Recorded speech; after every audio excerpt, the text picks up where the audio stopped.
कर रख देंगे ताकि ये भी पानी में आहिस्ता आहिस्ता हल हो जाए।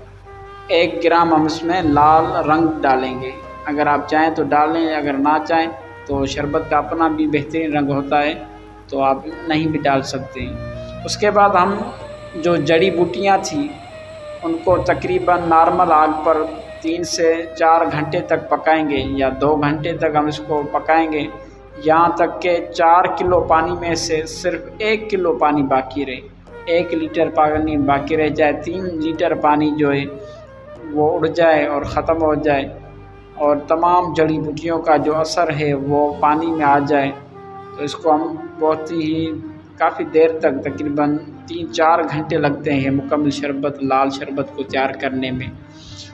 जब 1 किलो लीटर पानी बचे तो फिर जो सूखे आलू बुखारे हम भिगो कर रखे थे, ताज़े आलू बुखारे जो भिगो कर रखे थे वो इसमें हम डालेंगे।